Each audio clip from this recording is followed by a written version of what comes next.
"To the man who loves art for its own sake," remarked Sherlock Holmes, tossing aside the advertisement sheet of the Daily Telegraph, "it is frequently in its least important and lowliest manifestations that the keenest pleasure is to be derived. It is pleasant to me to observe, Watson, that you have so far grasped this truth, that in these little records of our cases, which you have been good enough to draw up, and, I am bound to say, occasionally to embellish, you have given prominence not so much to the many causes, chambres, and sensational trials in which I have figured, but rather to those incidents which may have been trivial in themselves. But—" "And yet," said I, smiling, "I cannot quite hold myself absolved from the charge of sensationalism which has been urged against my records." "You have erred, perhaps," he observed, taking up a glowing cinder with the tongs, and lighting with it the long cherry-wood pipe which was wont to replace his clay when he was in a disputatious, rather than a meditative, mood. "You have erred, perhaps, in attempting to put color and life into each of your statements, instead of confining yourself to the task of placing upon record that severe reasoning from cause to effect." "It seems to me that I have done you full justice in the matter," I remarked with some coldness, for I was repelled by the egotism which I had more than once observed to be a strong factor in my friend's singular character. "No, it is not selfishness or conceit," said he, answering, as was his wont, my thoughts rather than my words. "If I claim full justice for my art, it is because it is an impersonal thing, a thing beyond myself. Crime is common. Logic is rare. Therefore it is upon the logic, rather than upon the crime, that you should dwell. You have degraded what should have been a course of lectures into a series of tales." It was a cold morning of the early spring, and we sat after breakfast on either side of a cheery fire in the old room at Baker Street. A thick fog rolled down between the lines of dun-colored houses, and the opposing windows loomed like dark, shapeless blurs through the heavy yellow wreaths. Our gas was lit and shone on the white cloth and glimmer of china and metal, for the table had not been cleared yet. Sherlock Holmes had been silent all the morning, dipping continuously into the advertisement columns of a succession of papers, until at last, having apparently given up his search, he had emerged in no very sweet temper to lecture me upon my literary shortcomings. At the same time, he remarked after a pause, during which he had sat puffing at his long pipe and gazing down into the fire, "You can hardly be open to a charge of sensationalism, for out of these cases which you have been so kind as to interest yourself in, a fair proportion do not treat of crime, in its legal sense, at all. The small matter in which I endeavored to help the King of Bohemia, the singular experience of Miss Mary Sutherland, the problem connected with the man with the twisted lip, and the incident of the noble bachelor, were all matters which are outside the pale of the law. But, in avoiding the sensational, I fear that you may have bordered on the trivial." "The end may have been so," I answered, "but the methods I hold to have been novel and of interest." "Pshaw, my dear fellow, what do the public, the great unobservant public, who could hardly tell a weaver by his tooth or a compositor by his left thumb, care about the finer shades of analysis and deduction? But indeed, if you are trivial, I cannot blame you, for the days of the great cases are past.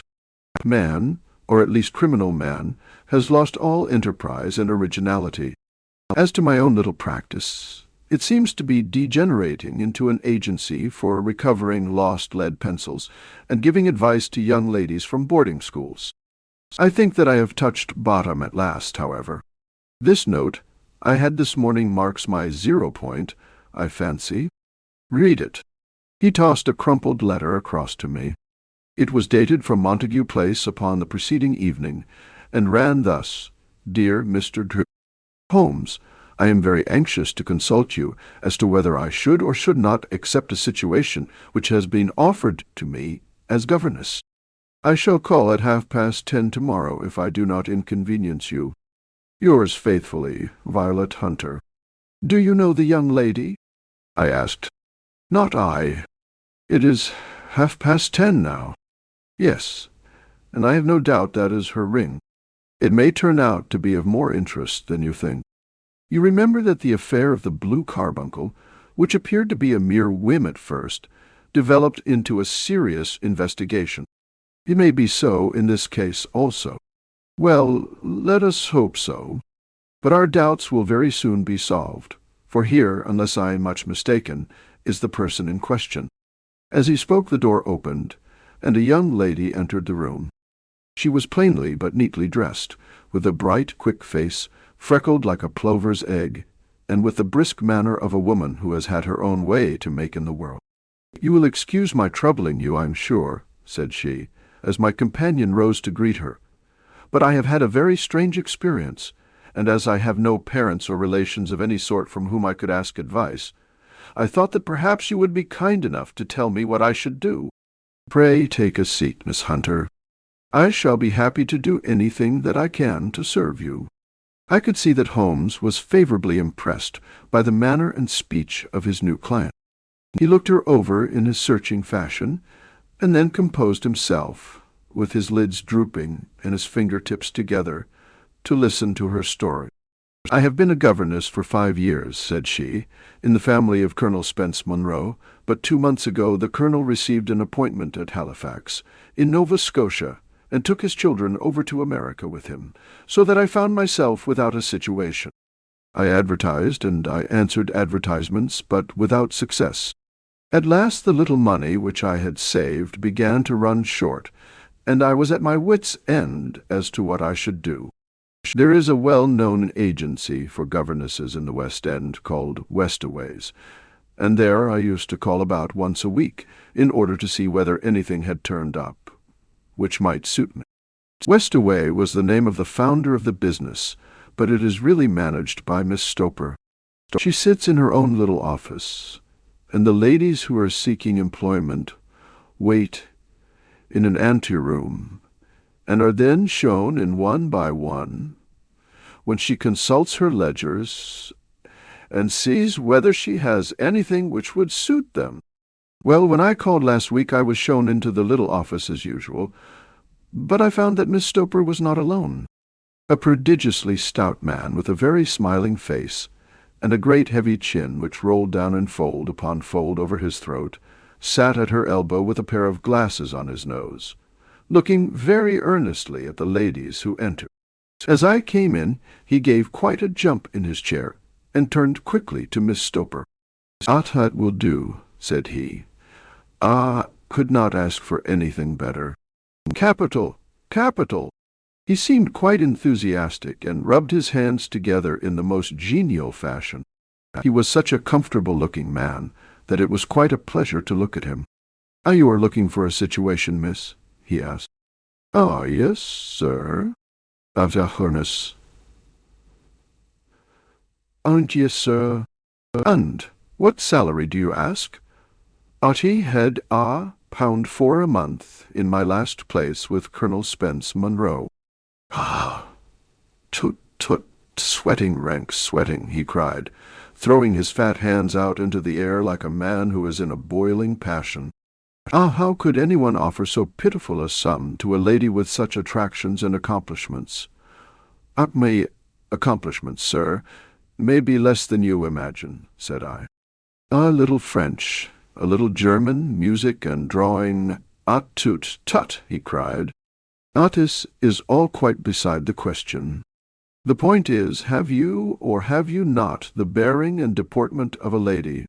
There it is in a nutshell. If you have not, you are not fitted for the rearing of a child who may some day play a considerable part in the history of the country.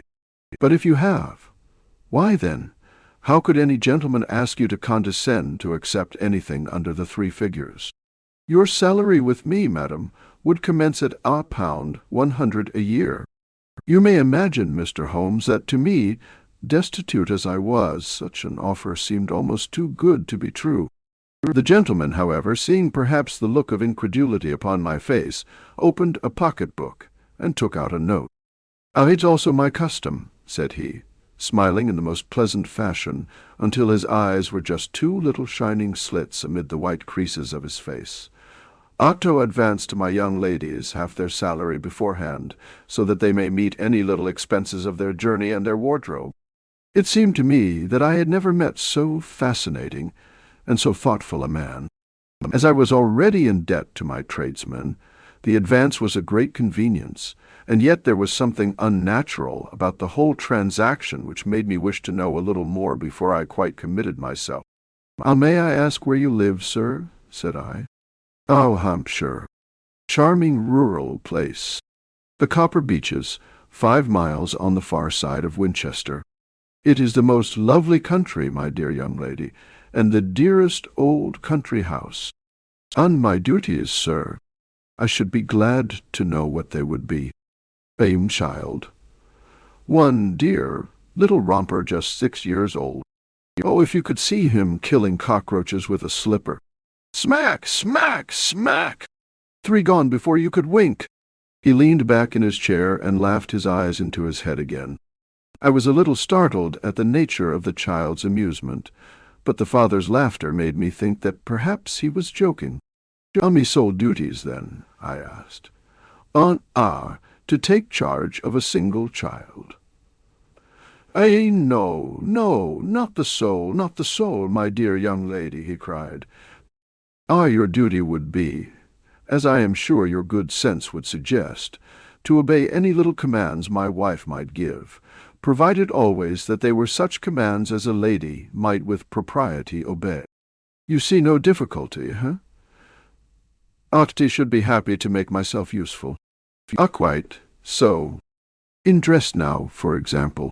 We are fatty people, you know, fatty, but kind-hearted. If you were asked to wear any dress which we might give you, you would not object to our little whim." No," said I, considerably astonished at his words. "Or to sit here, or sit there, that would not be offensive to you." No." "Or to cut your hair quite short before you come to us?" I could hardly believe my ears. "As you may observe, Mr. Holmes, my hair is somewhat luxuriant, and of a rather peculiar tint of chestnut. It has been considered artistic. I could not dream of sacrificing it in this offhand fashion." "I am afraid that is quite impossible," said I.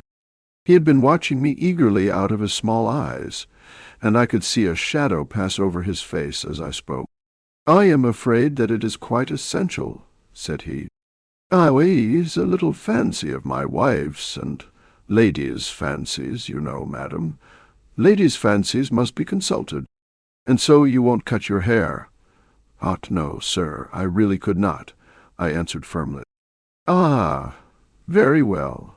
Then that quite settles the matter. It is a pity, because in other respects you would really have done very nicely. In that case, Miss Stoper, I had best inspect a few more of your young ladies." The manageress had sat all this while busy with her papers without a word to either of us, but she glanced at me now with so much annoyance upon her face that I could not help suspecting that she had lost a handsome commission through my refusal. "Otto, you desire your name to be kept upon the books?" she asked. If you please, Miss Stoper." Well, really, it seems rather useless, since you refuse the most excellent offers in this fashion," said she sharply. You can hardly expect us to exert ourselves to find another such opening for you. Good day to you, Miss Hunter." She struck a gong upon the table, and I was shown out by the page.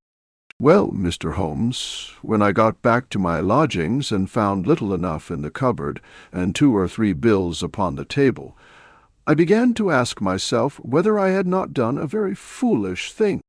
After all, if these people had strange fads and expected obedience on the most extraordinary matters, they were at least ready to pay for their eccentricity. Very few governesses in England are getting £100 a year. Besides, what use was my hair to me? Many people are improved by wearing it short, and perhaps I should be among the number. Next day I was inclined to think that I had made a mistake, and by the day after I was sure of it. I had almost overcome my pride so far as to go back to the agency and inquire whether the place was still open when I received this letter from the gentleman himself. I have it here, and I will read it to you. Ah, the Copper Beeches, near Winchester. Dear Miss Hunter, Miss Stoper has very kindly given me your address, and I write from here to ask you whether you have reconsidered your decision. My wife is very anxious that you should come, for she has been much attracted by my description of you. We are willing to give a £30 a quarter, or a £120 a year, so as to recompense you for any little inconvenience which our fads may cause you. They are not very exacting, after all. My wife is fond of a particular shade of electric blue, and would like you to wear such a dress indoors in the morning. You need not, however, go to the expense of purchasing one, as we have one belonging to my dear daughter Alice, now in Philadelphia, which would, I should think, fit you very well. Then, as to sitting here or there, or amusing yourself in any manner indicated, that need cause you no inconvenience. As regards your hair, it is no doubt a pity, especially as I could not help remarking its beauty during our short interview, but I am afraid that I must remain firm upon this point, and I only hope that the increased salary may recompense you for the loss. Your duties, as far as the child is concerned, are very light. Now, do try to come, and I shall meet you with the dog-cart at Winchester. Let me know your train. Yours faithfully, Archifro Rucastle.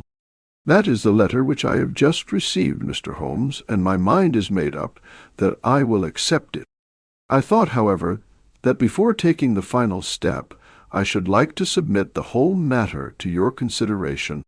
Well, Miss Hunter, if your mind is made up, that settles the question, said Holmes, smiling. But you would not advise me to refuse? I confess that it is not the situation which I should like to see a sister of mine apply for. What is the meaning of it all, Mr. Holmes? Ah, I have no data. I cannot tell. Perhaps you have yourself formed some opinion. Well, there seems to me to be only one possible solution. Mr. Rucastle seemed to be a very kind, good-natured man. Is it not possible that his wife is a lunatic, that he desires to keep the matter quiet for fear she should be taken to an asylum, and that he humors her fancies in every way in order to prevent an outbreak? That is a possible solution, in fact, as matters stand. It is the most probable one. But in any case it does not seem to be a nice household for a young lady. But the money, Mr. Holmes, the money. Well, yes, of course, the pay is good to good. That is what makes me uneasy. Why should they give you £120 a year, when they could have their pick for £40? There must be some strong reason behind. I thought that if I told you the circumstances, you would understand afterwards, if I wanted your help. I should feel so much stronger if I felt that you were at the back of me. Oh, you may carry that feeling away with you.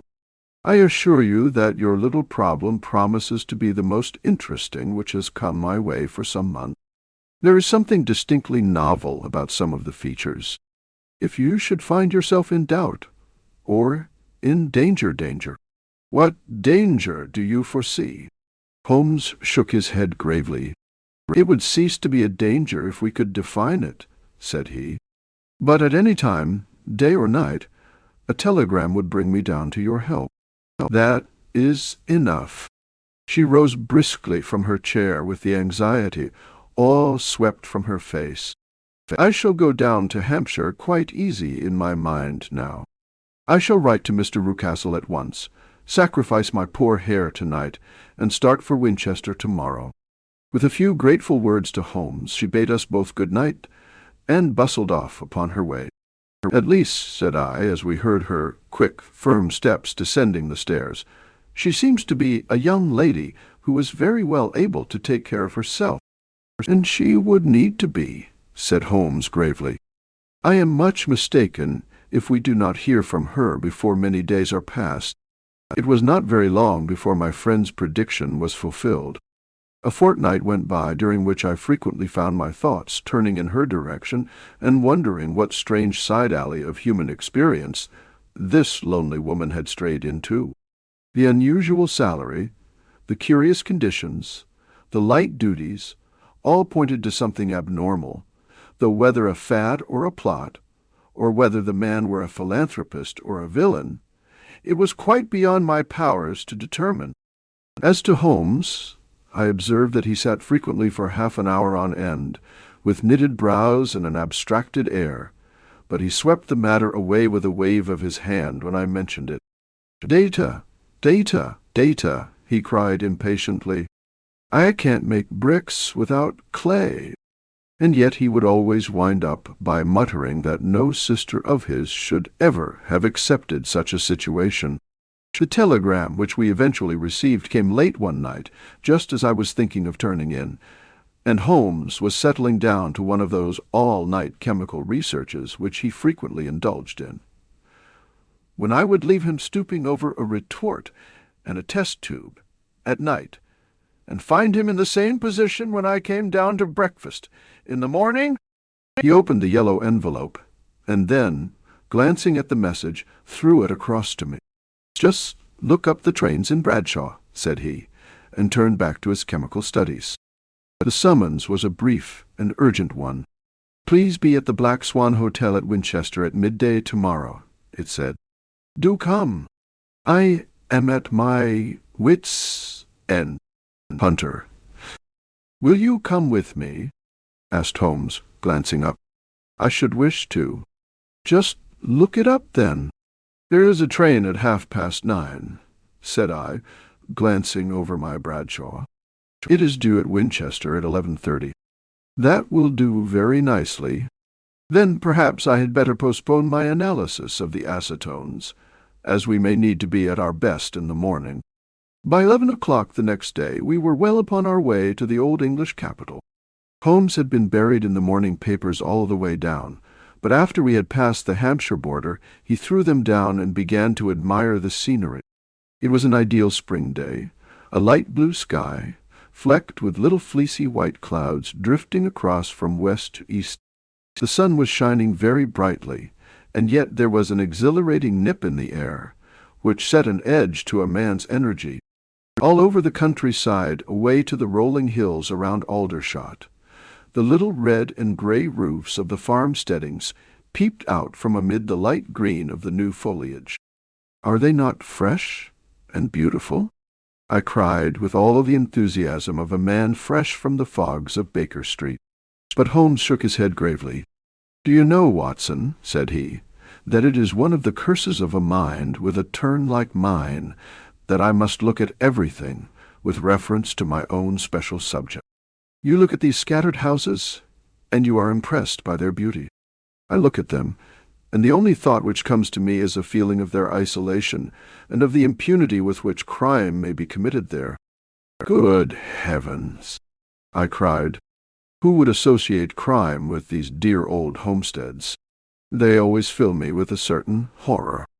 It is my belief, Watson, founded upon my experience, that the lowest and vilest alleys in London do not present a more dreadful record of sin than does the smiling and beautiful countryside. You horrify me. But the reason is very obvious.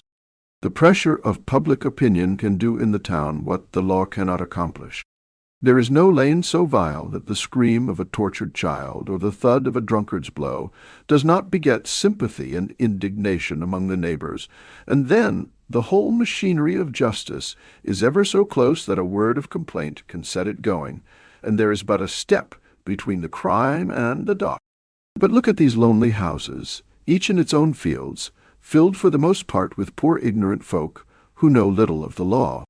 Think of the deeds of hellish cruelty, the hidden wickedness which may go on, year in, year out, in such places, and none the wiser.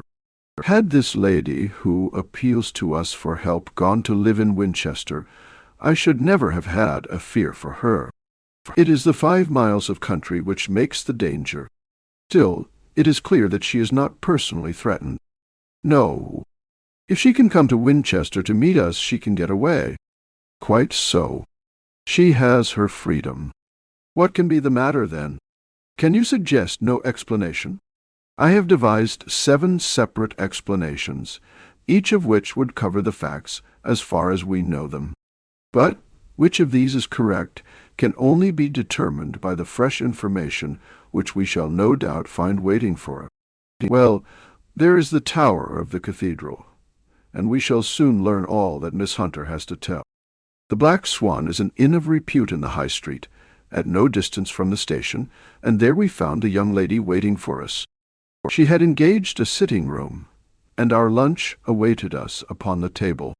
"I am so delighted that you have come," she said earnestly. "It is so very kind of you both, but indeed I do not know what I should do. Your advice will be altogether invaluable to me. Pray, tell us what has happened to you." "I will do so, and I must be quick, for I promised Mr. Rucastle to be back before 3:00. I got his leave to come into town this morning, though he little knew for what purpose. Let us have everything in its due order." Holmes thrust his long thin legs out towards the fire, and composed himself to listen. "In the first place, I may say that I have met on the whole with no actual ill treatment from Mr. and Mrs. Rucastle. It is only fair to them to say that, but I cannot understand them, and I am not easy in my mind about them." "What can you not understand?" "Their reasons for their conduct. But you shall have it all just as it occurred. When I came down, Mr. Rucastle met me here, and drove me in his dog-cart to the Copper Beeches. It is, as he said, beautifully situated, but it is not beautiful in itself, for it is a large square block of a house, whitewashed, but all stained and streaked with damp and bad weather. There are grounds round it, woods on 3 sides, and on the 4th a field which slopes down to the Southampton High Road, which curves past about 100 yards from the front door. This ground in front belongs to the house, but the woods all round are part of Lord Southerton's preserve. A clump of copper beeches, immediately in front of the hall door, has given its name to the place. I was driven over by my employer, who was as amiable as ever, and was introduced by him that evening to his wife and the child. There was no truth, Mr. Holmes, in the conjecture which seemed to us to be probable in your rooms at Baker Street. Mrs. Rucastle is not mad. I found her to be a silent, pale-faced woman, much younger than her husband, not more than 30, I should think, while he can hardly be less than 45. From their conversation I have gathered that they have been married about 7 years, that he was a widower, and that his only child by the first wife was the daughter who has gone to Philadelphia. Mr. Rucastle told me in private that the reason why she had left them was that she had an unreasoning aversion to her stepmother. As the daughter could not have been less than 20, I can quite imagine that her position must have been uncomfortable with her father's young wife. Mrs. Rucastle seemed to me to be colourless in mind as well as in feature. She impressed me neither favourably nor the reverse. She was a nonentity. It was easy to see that she was passionately devoted both to her husband and to her little son. Her light grey eyes wandered continually from one to the other, noting every little want and forestalling it if possible. He was kind to her also in his bluff, boisterous fashion, and on the whole they seemed to be a happy couple. And yet she had some secret sorrow, this woman. She would often be lost in deep thought, with the saddest look upon her face. More than once I have surprised her in tears. I have thought sometimes that it was the disposition of her child which weighed upon her mind, for I have never met so utterly spoiled and so ill-natured a little creature. He is small for his age, with a head which is quite disproportionately large. His whole life appears to be spent in an alternation between savage fits of passion and gloomy intervals of sulking. Giving pain to any creature weaker than himself seems to be his one idea of amusement, and he shows quite remarkable talent in planning the capture of mice, little birds, and insects. But I would rather not talk about the creature, Mr. Holmes, and indeed he has little to do with my story. "I am glad of all details," remarked my friend, "whether they seem to you to be relevant or not. I shall try not to miss anything of importance. The one unpleasant thing about the house, which struck me at once, was the appearance and conduct of the servants. There are only two, a man and his wife. Toller, for that is his name, is a rough, uncouth man, with grizzled hair and whiskers, and a perpetual smell of drink. Twice since I have been with them, he has been quite drunk, and yet Mr. Rucastle seemed to take no notice of it. His wife is a very tall and strong woman with a sour face, as silent as Mrs. Rucastle, and much less amiable. They are a most unpleasant couple, but fortunately I spend most of my time in the nursery and my own room, which are next to each other in one corner of the building. For 2 days after my arrival at the Copper Beeches, my life was very quiet. On the third, Mrs. Rucastle came down just after breakfast and whispered something to her husband. "Oh, yes," said he, turning to me. "We are very much obliged to you, Miss Hunter, for falling in with our whims so far as to cut your hair. I assure you that it has not detracted in the tiniest iota from your appearance. We shall now see how the electric blue dress will become you. You will find it laid out upon the bed in your room, and if you would be so good as to put it on, we should both be extremely obliged." The dress which I found waiting for me was of a peculiar shade of blue. It was of excellent material, a sort of beige, but it bore unmistakable signs of having been worn before. It could not have been a better fit if I had been measured for it. Both Mr. and Mrs. Rucastle expressed a delight at the look of it, which seemed quite exaggerated in its vehemence. They were waiting for me in the drawing-room, which is a very large room, stretching along the entire front of the house, with 3 long windows reaching down to the floor. A chair had been placed close to the central window, with its back turned towards it.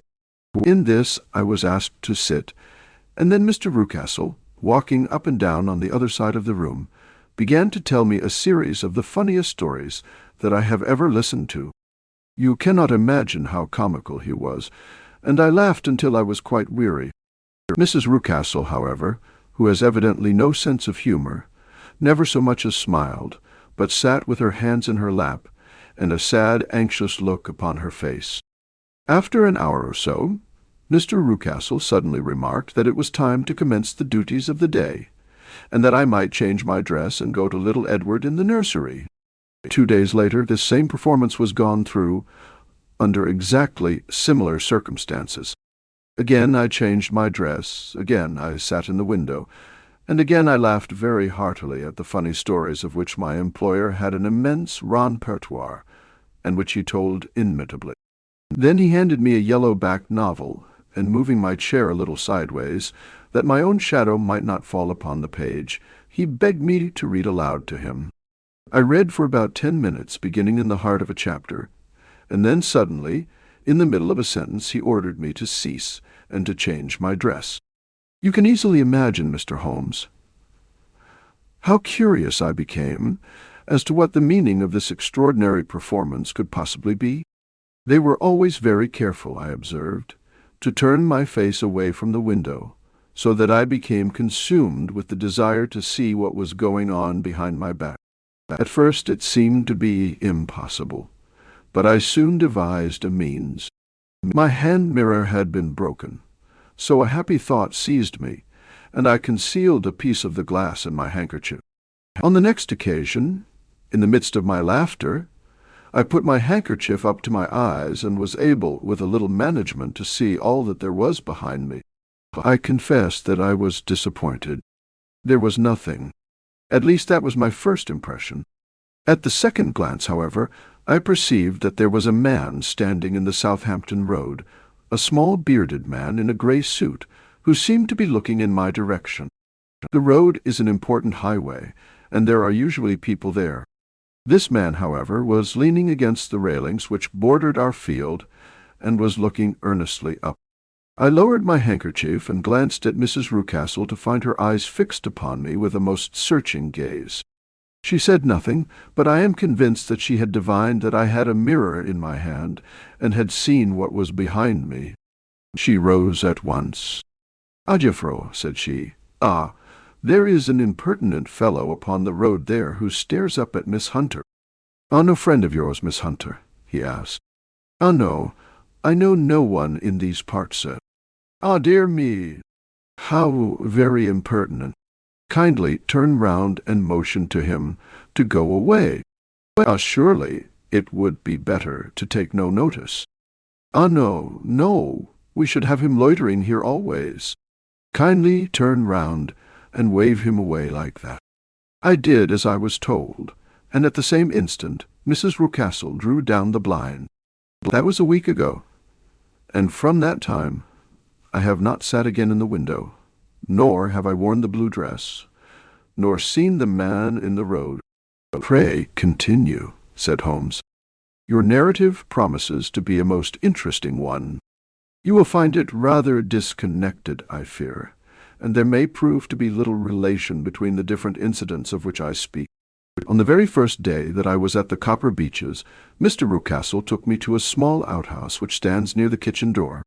As we approached it, I heard the sharp rattling of a chain, and the sound as of a large animal moving about. "I'll look in here," said Mr. Rucastle, showing me a slit between two planks.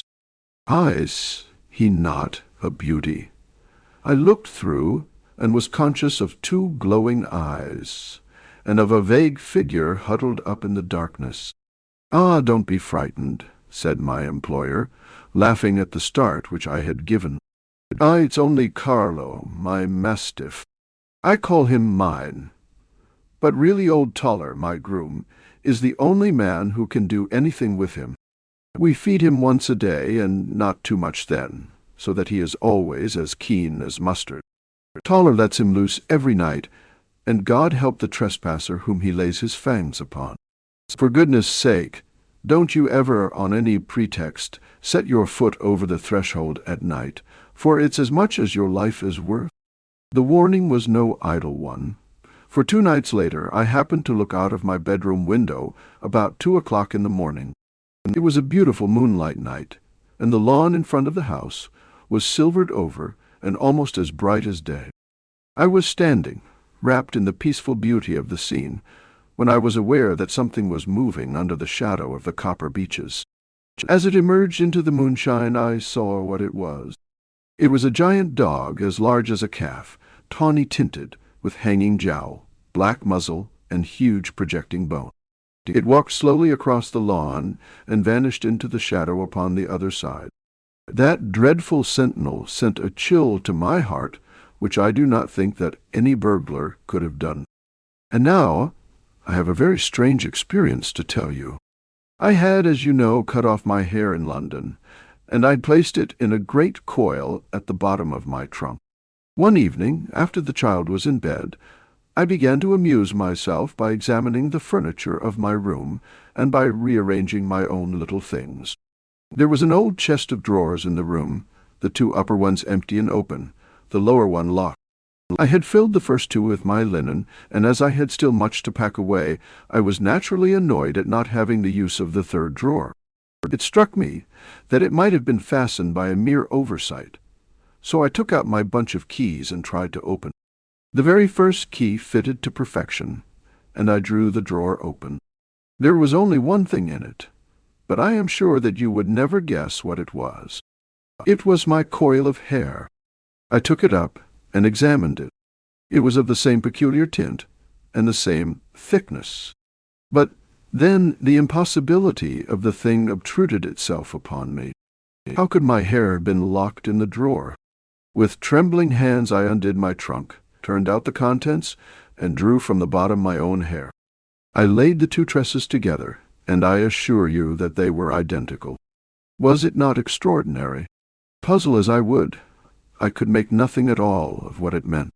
I returned the strange hair to the drawer, and I said nothing of the matter to the Rucastles, as I felt that I had put myself in the wrong by opening a drawer which they had locked.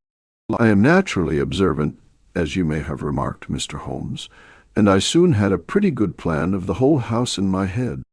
There was one wing, however, which appeared not to be inhabited at all. A door which faced that which led into the quarters of the Tollers opened into this suite, but it was invariably locked. One day, however, as I ascended the stair, I met Mr. Rucastle coming out through this door, his keys in his hand, and a look on his face which made him a very different person to the round, jovial man to whom I was accustomed. His cheeks were red, his brow was all crinkled with anger, and the veins stood out at his temples with passion. He locked the door and hurried past me without a word or a look.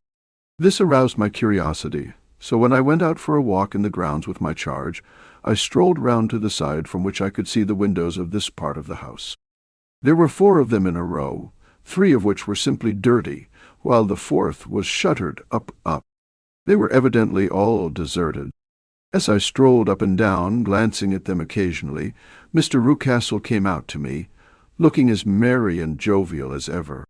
"Ah," said he, "oh, you must not think me rude if I passed you without a word, my dear young lady.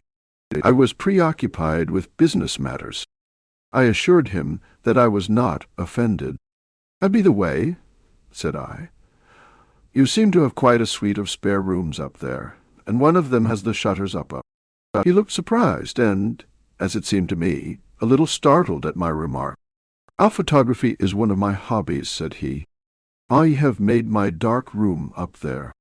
But, dear me, what an observant young lady we have come upon. Who would have believed it? Who would have ever believed it?"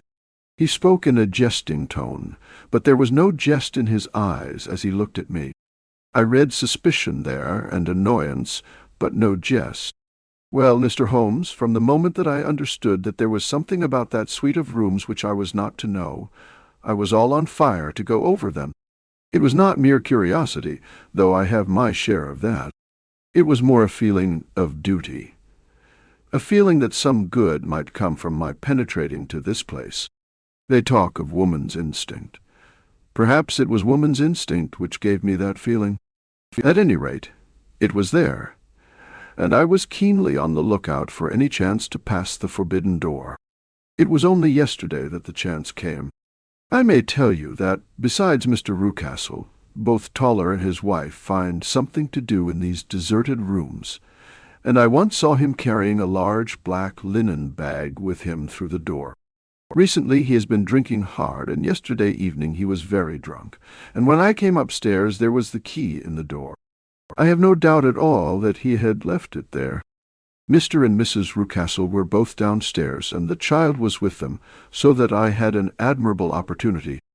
I turned the key gently in the lock, opened the door, and slipped through.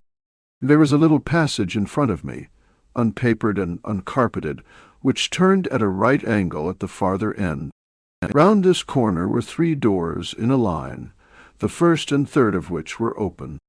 They each led into an empty room, dusty and cheerless, with 2 windows in the one and one in the other, so thick with dirt that the evening light glimmered dimly through them.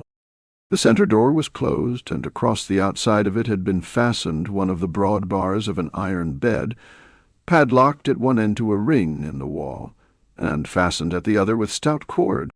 The door itself was locked as well, and the key was not there. This barricaded door corresponded clearly with the shuttered window outside, and yet I could see by the glimmer from beneath it that the room was not in darkness. Evidently there was a skylight which let in light from above. As I stood in the passage, gazing at the sinister door and wondering what secret it might veil, I suddenly heard the sound of steps within the room, and saw a shadow pass backward and forward against the little slit of dim light which shone out from under the door. A mad, unreasoning terror rose up in me at the sight, Mr. Holmes. My overstrung nerves failed me suddenly, and I turned and ran as though some dreadful hand were behind me, clutching at the skirt of my dress. I rushed down the passage, through the door, and straight into the arms of Mr. Rucastle, who was waiting outside. "Also," said he, smiling, "it was you, then in. I thought that it must be when I saw the door open. Oh, I am so frightened," I panted. Ah, me dear young lady, my dear young lady. You cannot think how caressing and soothing his manner was, and what has frightened you, my dear young lady. But his voice was just a little too coaxing. He overdid it. I was keenly on my guard against him.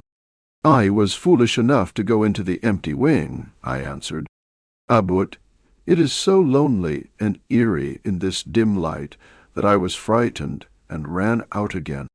Oh, it is so dreadfully still in there. Only that, said he, looking at me keenly. Why, what did you think? I asked. Why do you think that I locked this door? I am sure that I do not know. And is to keep people out who have no business there. Do you see?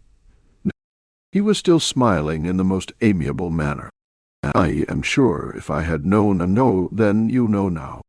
And if you ever put your foot over that threshold again, here in an instant the smile hardened into a grin of rage, and he glared down at me with the face of a demon I'll throw you to the mastiff owl. I was so terrified that I do not know what I did. I suppose that I must have rushed past him into my room. I remember nothing until I found myself lying on my bed, trembling all over. Then I thought of you, Mr. Holmes. I could not live there longer without some advice. I was frightened of the house, of the man, of the woman, of the servants, even of the child. They were all horrible to me. If I could only bring you down, all would be well.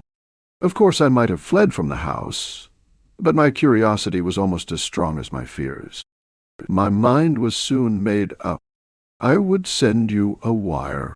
I put on my hat and cloak, went down to the office, which is about half a mile from the house, and then returned, feeling very much easier. A horrible doubt came into my mind as I approached the door lest the dog might be loose, but I remembered that Toller had drunk himself into a state of insensibility that evening, and I knew that he was the only one in the household who had any influence with the savage creature, or who would venture to set him free. I slipped in safety, and lay awake half the night in my joy at the thought of seeing you. I had no difficulty in getting leave to come into Winchester this morning, but I must be back before 3 o'clock, for Mr. and Mrs. Rucastle are going on a visit, and will be away all the evening, so that I must look after the child. Now I have told you all my adventures, Mr. Holmes, and I should be very glad if you could tell me what it all means, and, above all, what I should do. Holmes and I had listened spellbound to this extraordinary story. My friend rose now and paced up and down the room, his hands in his pockets, and an expression of the most profound gravity upon his face. "Is Toller still drunk?" he asked. "Yes. I heard his wife tell Mrs. Rucastle that she could do nothing with him." "That is well. And the Rucastles go out tonight?" "Yes." "Is there a cellar with a good strong lock?" "Yes, the wine cellar." "You seem to me to have acted all through this matter like a very brave and sensible girl, Miss Hunter. Do you think that you could perform one more feat? I should not ask it of you if I did not think you a quite exceptional woman." "I will try." "What is it?" "We shall be at the Copper Beeches by 7 o'clock, my friend and I. The Rucastles will be gone by that time, and Toller will, we hope, be incapable. There only remains Mrs. Toller, who might give the alarm. You could send her into the cellar on some errand, and then turn the key upon her. You would facilitate matters immensely." "I will do it." "Excellent. We shall then look thoroughly into the affair. Of course there is only one feasible explanation. You have been brought there to personate someone, and the real person is imprisoned in this chamber. That is obvious. As to who this prisoner is, I have no doubt that it is the daughter, Miss Alice Rucastle, if I remember right, who was said to have gone to America. You were chosen, doubtless, as resembling her in height, figure, and the color of your hair.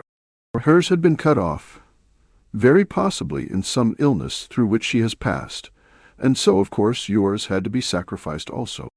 By a curious chance you came upon her tresses. The man in the road was undoubtedly some friend of hers, possibly her fiancé, and no doubt.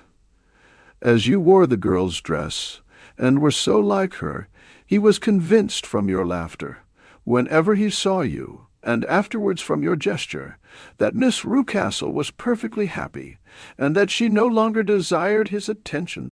The dog is let loose at night to prevent him from endeavoring to communicate with her.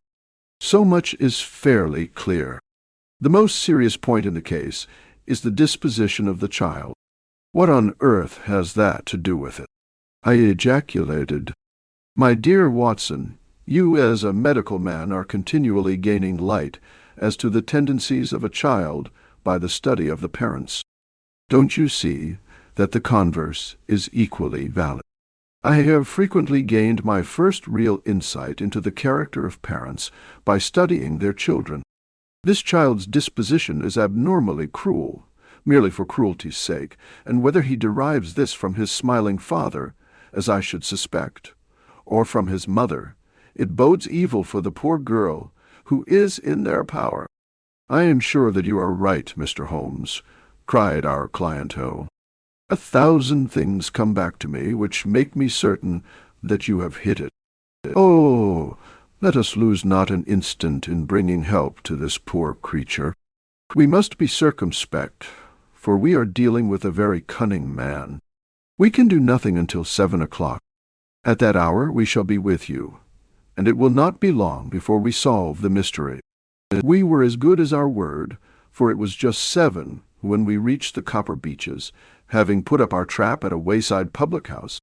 The group of trees, with their dark leaves shining like burnished metal in the light of the setting sun, were sufficient to mark the house, even had Miss Hunter not been standing smiling on the doorstep. "Have you managed it?" asked Holmes. A loud thudding noise came from somewhere downstairs. "That is Mrs. Toller in the cellar," said she. "Her husband lies snoring on the kitchen rug. Here are his keys, which are the duplicates of Mr. Rucastle's." "You have done well indeed," cried Holmes with enthusiasm. "Now lead the way, and we shall soon see the end of this black business." We passed up the stair, unlocked the door, followed on down a passage, and found ourselves in front of the barricade which Miss Hunter had described. Holmes cut the cord and removed the transverse bar. Then he tried the various keys in the lock, but without success. No sound came from within, and at the silence Holmes' face clouded over. "I trust that we are not too late," said he. "I think, Miss Hunter, that we had better go in without you. Now, Watson, put your shoulder to it, and we shall see whether we cannot make our way in." It was an old rickety door, and gave at once before our united strength. Together we rushed into the room. It was empty. There was no furniture save a little pallet bed, a small table, and a basket full of linen. The skylight above was open, and the prisoner gone. "There has been some villainy here," said Holmes. "This beauty has guessed Miss Hunter's intentions, and has carried his victim off. But how? Through the skylight. We shall soon see how he managed it." He swung himself up onto the roof. "Ah, yes," he cried. "Here's the end of a long light ladder against the eaves. That is how he did it." "But it is impossible," said Miss Hunter. "The ladder was not there when the Rucastles went away. He has come back and done it. I tell you that he is a clever and dangerous man. I should not be very much surprised if this were he whose step I hear now upon the stair. I think, Watson, that it would be as well for you to have your pistol ready." The words were hardly out of his mouth before a man appeared at the door of the room, a very fat and burly man, with a heavy stick in his hand. Miss Hunter screamed and shrunk against the wall at the sight of him, but Sherlock Holmes sprang forward and confronted him. "You villain," said he, "where's your daughter?" The fat man cast his eyes round, and then up at the open skylight. "It is for me to ask you that," he shrieked. "You thieves! Spies and thieves! I have caught you, have I? You are in my power. I'll serve you." He turned and clattered down the stairs as hard as he could go. "He's gone for the dog," cried Miss Hunter. "I have my revolver," said I. "Better close the front door," cried Holmes, and we all rushed down the stairs together. We had hardly reached the hall when we heard the baying of a hound, and then a scream of agony, with a horrible worrying sound which it was dreadful to listen to. An elderly man with a red face and shaking limbs came staggering out at a side door. "My God!" he cried. "Someone has loosed the dog. It's not been fed for 2 days. Quick, quick, or it'll be too late." Holmes and I rushed out and round the angle of the house, with Toller hurrying behind us. There was the huge famished brute, its black muzzle buried in Rucastle's throat, while he writhed and screamed upon the ground. Running up, I blew its brains out, and it fell over with its keen white teeth still meeting in the great creases of his neck. With much labor we separated them and carried him, living but horribly mangled, into the house.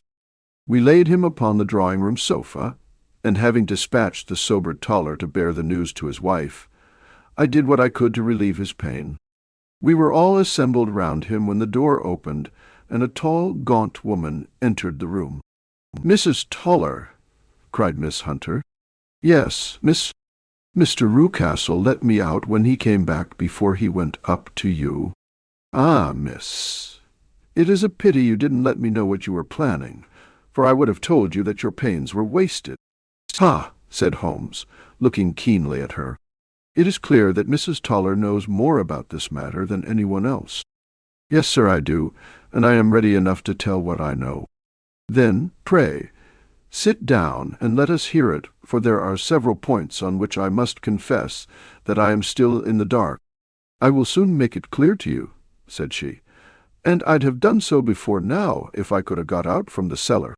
If there's police court business over this, you'll remember that I was the one that stood your friend, and that I was Miss Alice's friend too. She was never happy at home, Miss Alice wasn't, from the time that her father married again. She was slighted like and had no say in anything, but it never really became bad for her until after she met Mr. Fowler at a friend's house. As well as I could learn, Miss Alice had rights of her own by will, but she was so quiet and patient that she never said a word about them, but just left everything in Mr. Rucastle's hands. He knew he was safe with her, but when there was a chance of a husband coming forward, who would ask for all that the law would give him? Then her father thought it time to put a stop on it. He wanted her to sign a paper, so that whether she married or not, he could use her money. When she wouldn't do it, he kept on worrying her until she got brain fever, and for 6 weeks was at death's door. Then she got better at last, all worn to a shadow, and with her beautiful hair cut off. But that didn't make no change in her young man, and he stuck to her as true as man could be." "Ah," said Holmes, "I think that what you have been good enough to tell us makes the matter fairly clear, and that I can deduce all that remains. Mr. Rucastle, then, I presume, took to this system of imprisonment?" "Yes, sir, and brought Miss Hunter down from London in order to get rid of the disagreeable persistence of Mr. Fowler." "That was it, sir.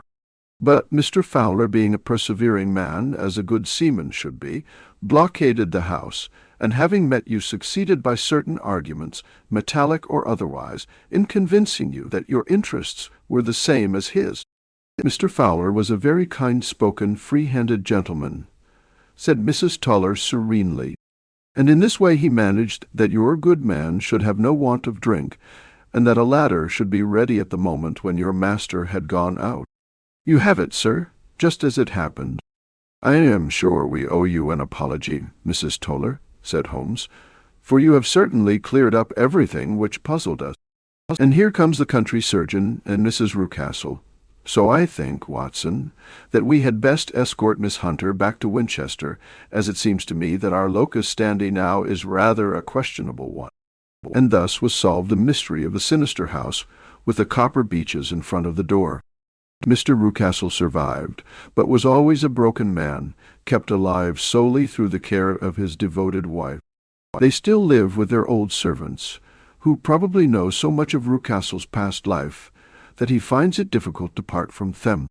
Mr. Fowler and Miss Rucastle were married by special license in Southampton the day after their flight, and he is now the holder of a government appointment in the island of Mauritius. As to Miss Violet Hunter, my friend Holmes, rather to my disappointment, manifested no further interest in her when once she had ceased to be the center of one of his problems, and she is now the head of a private school at Walsall, where I believe that she has met with considerable success.